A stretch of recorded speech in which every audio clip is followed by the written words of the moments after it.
Hello students, आज हम chapter Delhi 12 to 15 century का पार्ट नंबर 2 पढ़ने जा रहे हैं स्टूडेंट्स, जिसमें हमने यहाँ से छोड़ा था, जिसमें हमने ऊपर तारीख के बारे में पढ़ लिया था। तारीख क्या होती है स्टूडेंट्स? तो बेसिकली जो हिस्ट्रीज पहले के टाइम में लोग नोट करते थे उन्हें हम तारीख बोलते थे, और जो स्टूडेंट्स तारीख लिखते थे वो बेसिकली मैन्स होते थे। स्टूडेंट्स यहाँ पे कुछ पॉइंट्स दिए हुए हैं उसी के बारे में। द ऑथर्स ऑफ तारीख lived in cities mainly Delhi and hardly ever in villages. तो स्टूडेंट जो तारीख लिखते थे लोग वो मेनली दिल्ली में रहते थे और विलेजेस में देखने को बहुत ही कम मिलते थे। They often wrote their histories for sultans in the hope of rich rewards. और वो हिस्ट्रीज क्यों लिखते थे स्टूडेंट्स? उन्हें लगता था उन्हें अच्छा रिवॉर्ड मिलेगा, इनाम मिलेगा। These authors advise rules on the need to preserve an ideal social order based on birthright and gender distinction. Their ideas were not shared by everybody. So students वो रूलर्स को एडवाइस करते थे कि अपनी अलग आइडियल पर्सनैलिटी बना के रखिए जो कि उनसे अलग हो। बर्थ राइट और जेंडर डिस्टिंक्शंस है।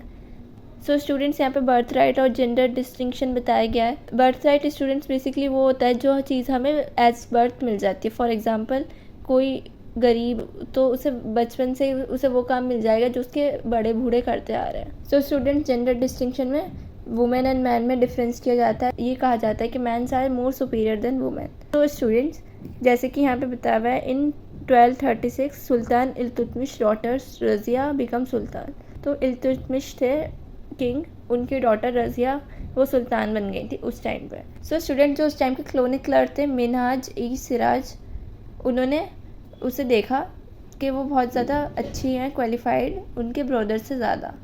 But he was not comfortable at having a queen as ruler. लेकिन वो इस बात में कम्फर्टेबल नहीं थे कि एक क्वीन रूलर बने, एक लेडी रूलर बने।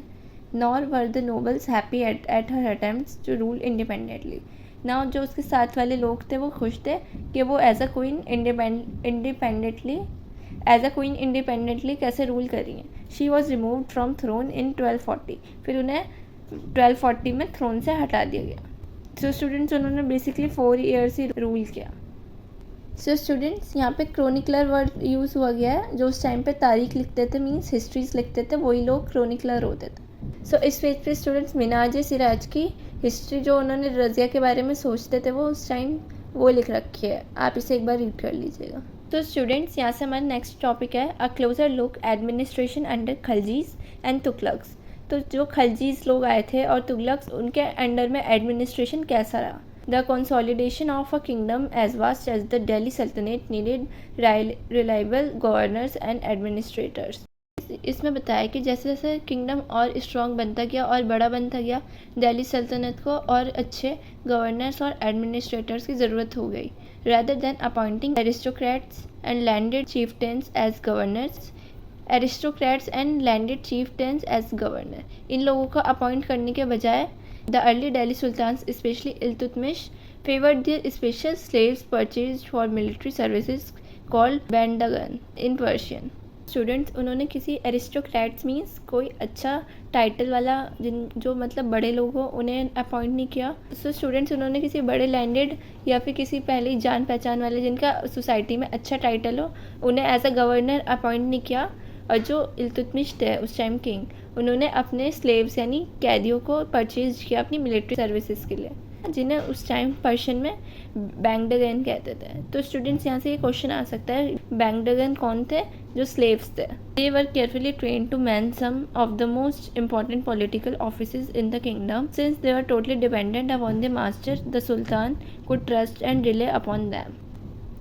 सो स्टूडेंट्स वो लोग अच्छे से मैन को ट्रेन कर सकते थे जैसे, और कुछ मोस्ट इंपॉर्टेंट पॉलिटिकल ऑफिसेज थे किंगडम को उन्हें अच्छे से वो देख सकते थे। सो और ऊपर से वो उनके स्लेव्स थे तो वो उन पर टोटली डिपेंडेंट थे उनके मास्टर पे, इसलिए सुल्तान जो थे वो उन पर ईजिली ट्रस्ट कर सकते थे, इसलिए उन्हें उन पर भरोसा था। स्टूडेंट्स इस बॉक्स में आपको एक सुल्तान मीन्स जो उस टाइम के रूलर्स थे उनकी एडवाइस भी बताई है। स्लेव्स रेदर देन सन से ज़्यादा अच्छे स्लेव्स हैं। A slave whom one has bought up and promoted must be looked after for it need a whole lifetime and good luck to find a worthy experienced slave. Wise men have said that a worthy and experienced slave is better than a son. तो इसमें main students line ये है कि किसी wise man ने कहा means होशियार इंसान ने कहा कि एक वर्दी और एक्सपीरियंस मतलब जिसे हमने शुरू से लेके पाला हो। पहले के टाइम में लोग स्लेव्स यानी कैदियों को ख़रीद लेते थे, चाहे वो कोई बच्चा होता था चाहे कोई आदमी, और उसे उसकी केयर करते थे और उनसे काम लेते थे। तो इसमें इस लाइन में यही कहा गया है कि एक virgin experience slave better than a son, वो सन से ज़्यादा बेटर होता है। This is not important. The Khaljis and Tughlaq continued to use bandagan and also raised people of humble birth who were often their clients to high political position. They were appointed as generals and governors. However, this also introduced an element of political instability. So students, जो खलजीज और तुगलक्स थे उन्होंने continue बैंगडन means जो उनके slaves हुआ करते थे उन्हें अच्छी पोजीशंस देनी स्टार्ट की, हाई पॉलिटिकल पोजीशंस, और उन्हें जर्नल्स और गवर्नर्स की तरह अपॉइंट कर लिया। इसकी वजह से उनकी पॉलिटिकल इनस्टेबिलिटी आ गई। सो स्टूडेंट्स, आज हमने जितना पार्ट कवर कर लिया आपको यहाँ तक क्लियर होगा। आगे का चैप्टर हम नेक्स्ट पार्ट में कवर करेंगे। Thank you.